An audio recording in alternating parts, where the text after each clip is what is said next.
tenho uma ideia sobre este tipo de intervenções urbanísticas estruturantes, e esta da Coroa de Lisboa é algo que, no fundo, prevê um conjunto de intervenções que depois possam constituir uma unidade congruente que faça a modificação dessa zona.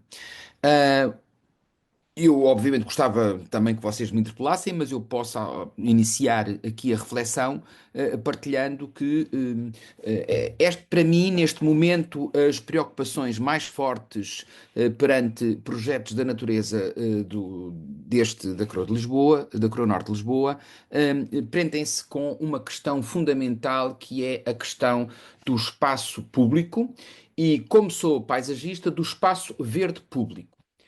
Porque o verde aqui simboliza vida, simboliza o espaço que nós temos que ter para ter uma dimensão orgânica, biológica e os sistemas a funcionar, porque o funcionamento desses sistemas na proximidade humana fornece um conjunto de benefícios dos quais nós não podemos viver. E quanto melhor for esse sistema, mais benefícios temos e, portanto, maior qualidade de vida temos. É um termo que agora não se usa, qualidade de vida. Era um termo, enfim, da minha talvez infância e juventude. Agora há outros. Mas todos vão ter ao mesmo, que é os benefícios que temos daquilo que é a nossa convivência e proximidade ao mundo vivo e dinâmico. Obviamente que isto não é fácil e exige uma ação sempre de antecipação, de planeamento e de desenho, de modo a acomodar a alta densidade humana com este tipo de realidades que têm um metabolismo próprio. Porquê que eu estou a falar nisto tudo? Porque isto pressupõe e vai ter sempre a mesma questão que é espaço. Nós não temos espaço no espaço urbano, portanto há uma disputa enorme do espaço e as realidades vivas precisam de espaço. Por isso, o que se me figura imediatamente à partida a refletir sobre este tipo de intervenções é que elas têm que garantir espaço para que o metabolismo dos espaços vivos e dinâmicos possa ocorrer. Por exemplo, espaço para reter o máximo de água possível e que ela possa estacionar e infiltrar, espaço para que haja uma estrutura verde. Estamos a falar de plantas que possam crescer na sua plenitude, portanto, com o mínimo de constrangimentos, com o mínimo de manutenção. Quer dizer, mínimo de manutenção quer dizer as plantas poderem atingir os seus portes máximos, ou pelo menos para ciclos de 20, 30 anos, sem um esforço enorme de manutenção por parte dos seres humanos, porque quanto maiores forem as plantas, quanto mais longevas forem as plantas, mais benefícios, os ditos serviços de ecossistemas, enfim, palavras agora, as palavras da moda, significa que mais benefícios temos, mais carbono cativam, mais oxigênio libertam, mais beleza nos inspiram, mais absorvem partículas. Porquê? Porque são seres vivos de grandes dimensões e cujo metabolismo, na sua idade mais adulta, é muito mais potente. Também elas depois suportam muitos outros seres vivos que, com elas, participam nesse processo de beneficiação do sistema. Elas não beneficiam nada, elas não criam condições da vida, não é? Quer dizer, nós é que temos esta visão muito moralista do bem e do mal. Não é isto, não é? O mundo vivo não tem isto, isso não existe. O que existe são o funcionamento das coisas do ecossistema Terra, em que há seres vivos que, para viver, têm que ter estas condições. E isso beneficia um grupo de seres vivos muito importantes no ecossistema, que são os seres humanos. Por isso, é preciso espaço para isto acontecer. Parece óbvio, pois, mas não é. Não há espaço. Não há espaço e há uma grande disputa por eles. E depois a intervenção, a forma como nós planeamos e desenhamos o espaço, tem imenso efeito. Para além de que nós fomos desenvolvendo na modernidade, desde sempre, em geral, e na modernidade em particular, o enorme benefício e prazer de nos recriarmos sobre espaços vivos. Sempre foi assim.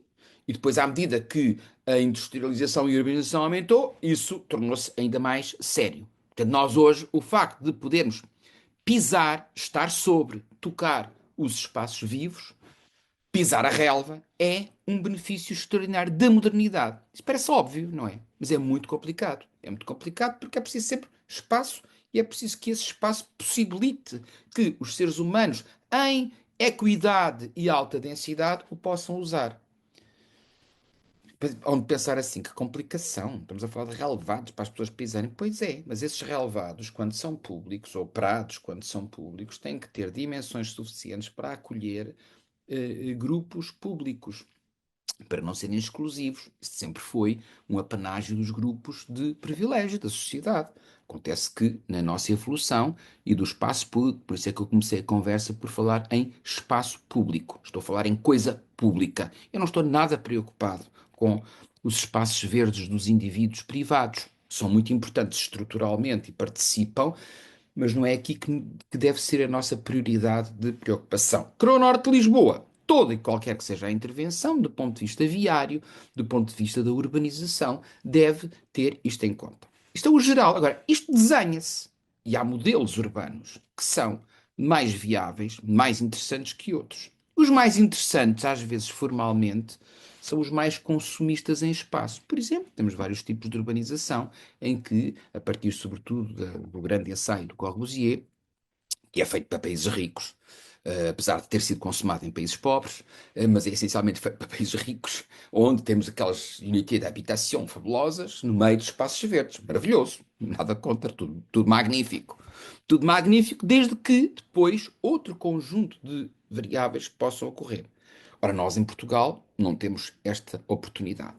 E ao mesmo tempo que esta dificuldade de usar o espaço simultaneamente de forma formalmente interessante do ponto de vista urbanístico e ao mesmo tempo interessante do ponto de vista das tais dimensões vivas e dinâmicas para que elas possam crescer, para que os corredores de ventos não ocorram de forma desagradável, para que o ensombramento não seja excessivo, para que a segurança dos seres humanos uns com os outros também seja fácil de gerir, nos empurra para modelos ao mesmo tempo conservadores e muito cartesianos e muito ortogonais. E a gente pensa, que horror, não há nada mais novo. Pois, às vezes, depende da nossa oportunidade. E o Croa Norte e todos os espaços urbanos das nossas cidades, exatamente porque temos uma grande exiguidade de recursos, estão confrontados com isto.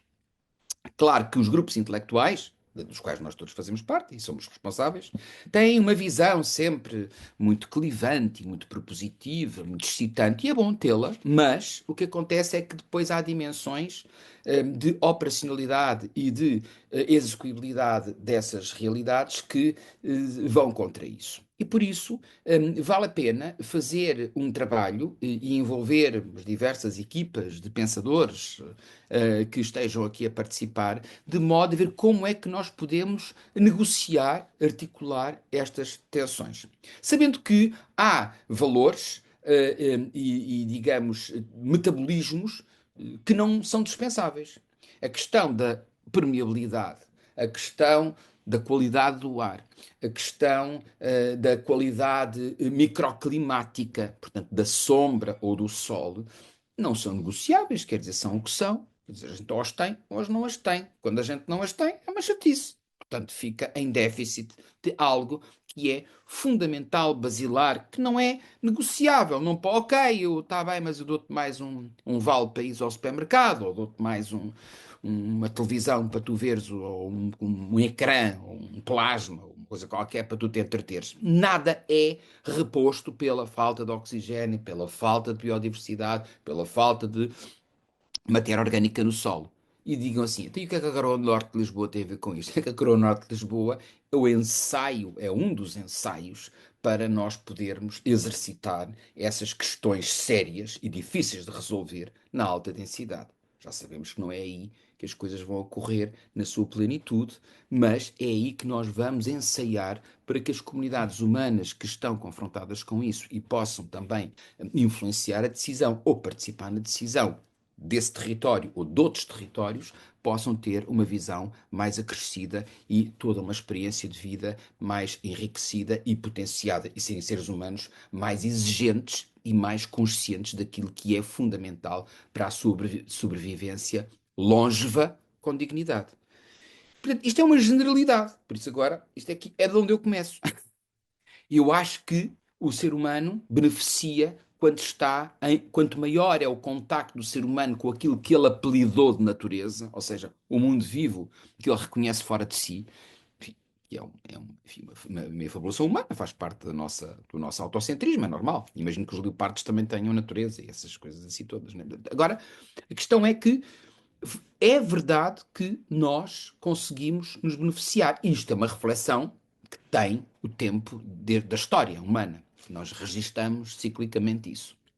Ciclicamente há movimentos filosóficos, artísticos, tecnológicos que vão referir essa necessidade de nos encontrarmos com a natureza para como algo salvífico, como algo que nos vai acrescentar qualquer coisa que naquele momento nós sentimos em grande falta. Portanto, isto é cíclico, tem a ver com as crises, tem a ver com os crescimentos, tem a ver muitas vezes com a revelação da ciência ou da investigação humana, daquilo que é o conhecimento humano sobre o cosmos e a forma como ele se organiza e se manifesta.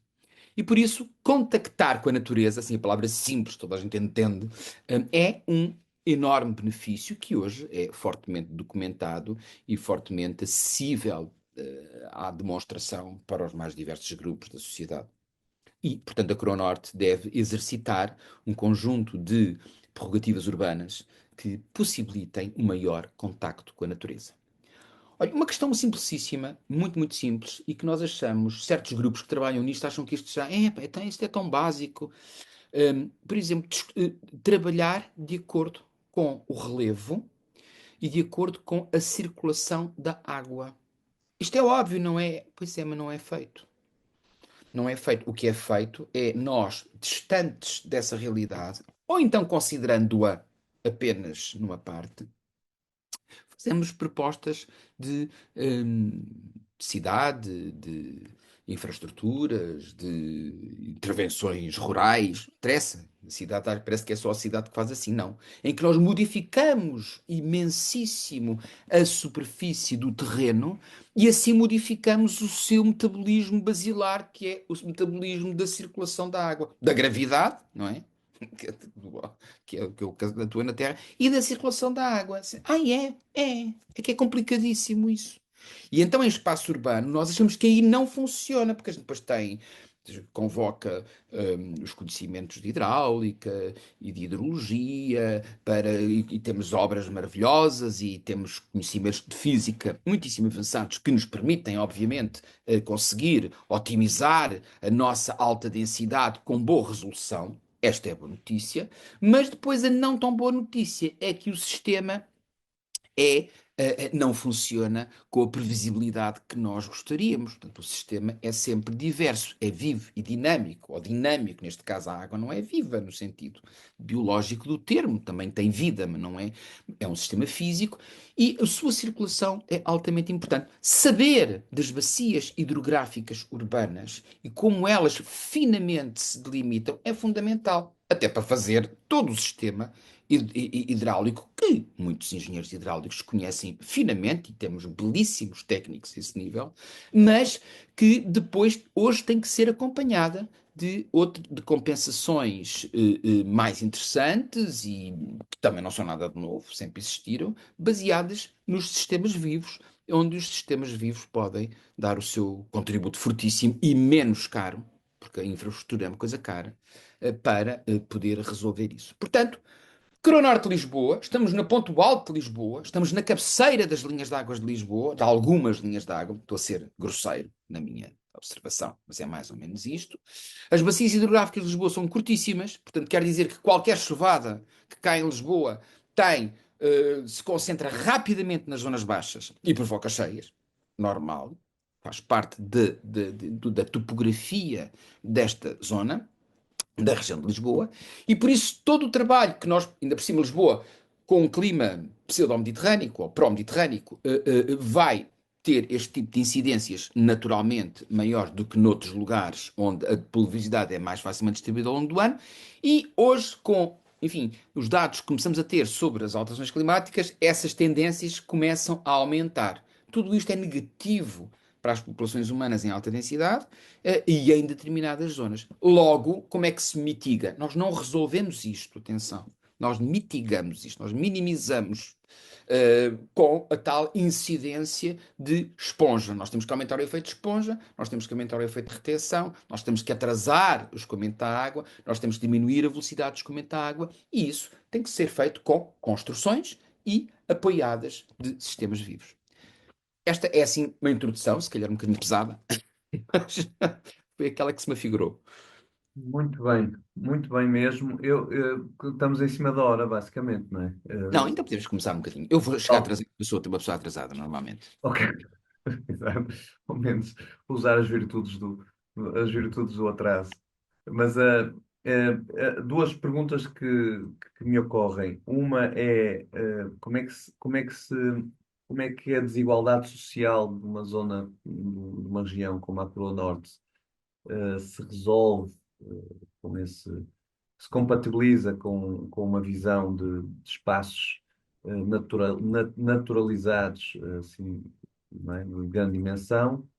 E a segunda é a questão de haver alguma independência tecnológica, digamos, que os processos naturais, se é uma intenção ou não, se é uma preocupação que os processos naturais funcionem por si com um mínimo de intervenção tecnológica ou não, talvez, pronto, os benefícios da tecnologia permitem-nos outras acrobacias urbanas, mas se isso é uma questão importante para os tempos que se avizinham e, em particular, para um território como este, que ainda está muito por desenhar da Coreia do Norte, haver aqui alguma soberania, digamos, dos sistemas urbanos.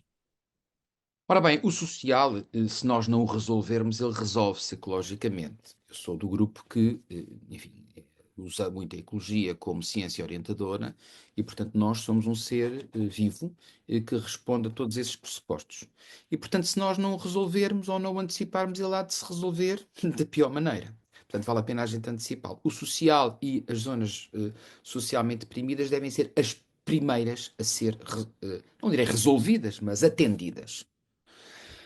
E isso é uma experiência que também já foi tida. Portanto, grande parte do investimento da reconstrução do pós-guerra europeu, até da pré-guerra, houve grandes investimentos de industriais eliminados ou motivados para aumentar a qualidade ou a diminuir o problema dos, dos operários e dos grupos, e quando digo operários, dos grupos socialmente mais desfavorecidos.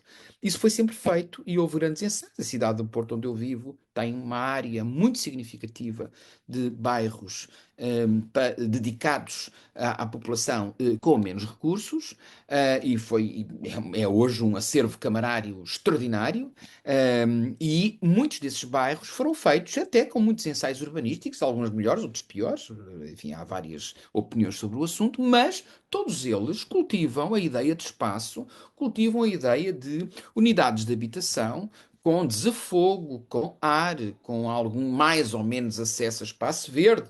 Obviamente depende depois dos grupos de projetistas envolvidos e dos programas paisagístico-arquitetónicos envolvidos, que era muito incipiente. Lisboa tem casos desses notáveis, como os Olivais Sul e os Olivais Norte, o bairro das Estacas. Quer dizer, os ensaios são montes deles, há montes de bons exemplos, além de toda a Europa reconstruída, e estamos a falar da Alemanha que foi arrasada e que foi reconstruída com base nesses pressupostos. Para as populações carenciadas, habitação para as populações carenciadas na proximidade de estrutura verde. Portanto, isto não tem nada de novo. Pode haver de novo novos dados que nos ajudem a fazer essas ações de forma mais eficiente, com melhor desenho, enfim, novas modas. Tudo isso faz parte de cada época e não me parece que seja aqui posto em causa. Agora, o grupo a ser prioritariamente atendido é o grupo sempre daqueles que mais precisam na sociedade. Isto é uma visão filosófica. Eu diria que é uma visão ecofilosófica. Eu acho que se isto não acontecer, as espécies, os grupos biológicos entram em conflito. E, portanto, é por isso que eu estava a dizer, resolve-se da pior maneira. Para que nós possamos dissipar a tensão que existe entre os seres vivos e os seres humanos, nós temos que dar às pessoas aquilo que são as condições mínimas e dignas de sobrevivência. Elas sabem-nas. A gente pensa que não. Elas sabem bem quando se passou o limite. E a Croa Norte de Lisboa, na maior parte das zonas, ou em algumas delas muito significativas, passou-se o limite, ou ele nunca foi recuperado. Portanto, nós temos que dar às pessoas espaço. E é nestes sítios que os ensaios têm que ser prioritariamente feitos. Isto não exclui os outros grupos sociais mais favorecidos. O que nós temos que fazer, por isso é que eu digo, isso já foi feito. Temos montes de experiência. Quer dizer, mal ou bem, ou com sucessos e insucessos, Pasteleira no Porto, Olivais Sul em Lisboa e Olivais Norte, temos esses ensaios. Podemos dizer, temos erros aqui, erros acolhi, mas no geral, o que nós hoje temos são unidades de habitação na proximidade de estrutura verde, com alguma, como Portugal tem uma escala pequena, com alguma proximidade hoje de serviços e de circuitos de transporte, portanto não é um problema. Sei lá, se fôssemos grande escala, se for a Varsóvia é um horror, não é? É uma coisa que não acaba com esse modelo. Se formos a certas partes dos Estados Unidos, certas partes de França, em Portugal não. Nós temos uma escala pequenina e, portanto, tudo isto depois, qualquer modelo cá funciona bem porque está compactinho. Nós somos pobrezinhos, não temos espaço para gastar. Mas o espaço que fizemos, casos fantásticos dos Olivais, casos fantásticos em certas zonas de Avenida de Roma, Alvalade, Bairro das Estacas, a pequena escala. E, portanto, nós temos soluções belíssimas de baixo custo. Agora, são opções políticas. Portanto, isto não é propriamente não é uma opção técnico-filosófica. É filosófica, sim, mas é política. É onde vamos prioritariamente e com quem vamos gastar os recursos públicos. Neste caso, públicos. Os privados terão as enormes oportunidades. Portanto, eu acredito, e continuo a acreditar, num universo utópico urbano, onde a habitação facilitada ou facilitadora para a integração dos seres humanos numa vida mais digna e mais equitativa. Eu não digo igualitária, porque acho que o termo agora igualitário está mal apropriado e, portanto, significa outras coisas. É equidade no sentido de todos termos as mesmas oportunidades de dignidade, possa iniciar-se na proximidade da questão da saúde. É uma questão da saúde pública. A história do verde e do não sei quê não é só porque fica lindo e porque tem muitos passarinhos. É porque é fundamental para a nossa saúde pública. Hoje, a investigação revela coisas assustadoras. Eles começam a contar tudo, não é? Que quanto mais a gente engole aquelas micropartículas, mais cancros tem de pulmão, quanto mais a gente não respira ar de qualidade, mais problemas de outras doenças respiratórias. Portanto, eles hoje têm uma métrica disso cada vez mais intensa, que demonstra, mas que já se sabia, só que não se conseguia medir, não é? Portanto, eles sabiam. Quando eles lançam Central Parks e Barcanet Parks e aqueles movimentos todos dos parques das cidades industriais europeias e norte-americanas, estamos a falar de Inglaterra e Estados Unidos, Costa Leste, essencialmente, eles sabiam que as pessoas morriam menos em contacto com isso. E os próprios grupos socialmente mais desfavorecidos sabiam perfeitamente isso. Por isso é que faziam pressão sobre os parques privados, neste caso dos grandes aristocratas e dos grandes burgueses, para lá pernoitarem durante as epidemias. Porquê? Porque infectavam-se menos. Portanto, nós estamos a falar de coisas de repente estupidamente básicas. Agora, qual é o grupo? O grupo do no... Os grupos são sempre aqueles que precisam de mais ajuda. Porquê? Porque todos assim nos salvamos. Senão, nós não nos salvamos. Salvam-se sempre só alguns. Eu acredito numa política ou numa forma de organizar a sociedade que nós devemos atender aos mais fracos. E por isso, acho que a Cronorte de Lisboa deve olhar com grande atenção para a questão do social, deve usar essas áreas como áreas prioritárias para o desenvolvimento e formas, enfim, de desenvolvimento urbano muitíssimo, enfim, desafiantes e novas, com participação, com a inclusão do que existe. A pré-existência é uma coisa importantíssima. Há bocado que eu não falei nisso. A pré-existência é importantíssima. Em vez de a gente arrasar tudo e fazer de novo, às vezes pode ser importante, outras vezes é. Até o usar as escórias, o usar a destruição, o usar o escombro como fundação, como algo de positivo, neste momento, sempre foi assim. e neste momento até tem um sentido quase filosófico ou artístico. O natural e o tecnológico. O natural tem uma vantagem enorme, é que o natural tem uma vida própria. Se projetarmos com o natural e soubermos projetar com o natural, ele trabalha normalmente, funciona normalmente, e nós achamos que ele funciona a nosso favor. Ele não está a funcionar a nosso favor. As árvores estão a funcionar a nosso favor. Estão a funcionar. Estão a crescer. Estão a fazer fotossíntese. Estão a deitar matéria orgânica. Não é? Mas realmente, para este grupo de animais, os seres humanos, funciona a nosso favor, como funciona a favor por muitos outros que esse sistema sustenta. Ter consciência disso, saber, ter este saber e saber projetar com este saber e planear com este saber, são linhas avançadas de possibilidade a baixo custo. O custo tecnológico, sim, temos máquinas que podem fazer isso, temos máquinas que podem desalinizar, temos máquinas que podem fazer oxigênio, temos essas coisas todas. Com certeza e bom, para fazer naves espaciais e para irmos para colunatos lá no universo. Mas pensem sempre que só alguns, por enquanto, poderão aceder a isso. Na dúvida, vale a pena a gente tirar partido do conhecimento do sistema que naturalmente funciona e a nosso favor. E é aqui que aparece aquela outra moda que eu sempre trabalhei assim, das tais soluções baseadas na natureza. Grande novidade, não é? Não há soluções sem ser baseadas na natureza. Mas pronto, estas é no sentido restrito do termo e tal, sem grande adição de tecnologia, de artifício humano, eh, temos um enorme benefício de trabalhar com os sistemas vivos. E portanto eu acho que o natural e o tecnológico não são mutuamente exclusivos, simplesmente eles colaboram. Agora, quando queremos resolver socialmente, a baixo custo, áreas com alguma dimensão, trabalhar com os sistemas naturais é, no fundo, trabalhar de acordo com a contenção de custos, com a maximização de efeito, com a possibilidade de felicidade. E isto foi feito.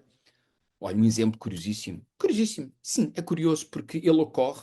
Há dois sítios no mundo, na Europa, onde a arquitetura paisagista não é afetada pela Segunda Guerra Mundial. Em Portugal, onde ela é introduzida, porque não está a ser bombardeado, não é? E o Caldeira Cabral vem para Portugal nessa altura.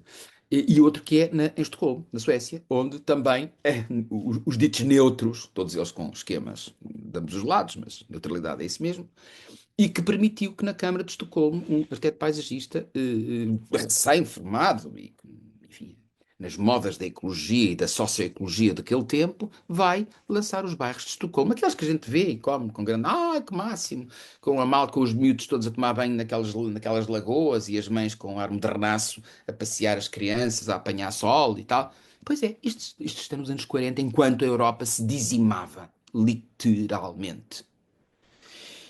É um bocadinho constrangedor, mas é assim. Ao mesmo tempo que se resolve a cessão da escravatura, a guerra da secessão americana, está-se a planear o Central Park. Não é? Um fulano que estava na guerra, que era o Olmsted, que era um que se notabilizou na guerra da secessão e que vem ser um dos líderes conceituais e executivos dessa grande ação. É meio desconfortável tudo isto, mas ao mesmo tempo pode ser um sinal de esperança. Quer dizer, a gente pode estar aqui neste momento confrontados com grandes dramas da nossa sobrevivência, mas calma, não abrandar nunca estas frentes que são sempre resolutivas de criação de uma sociedade mais justa e, sobretudo, mais justa e saudável. Algo que não é dissociável. Não se consegue dissociar o caráter saudável do caráter da justiça.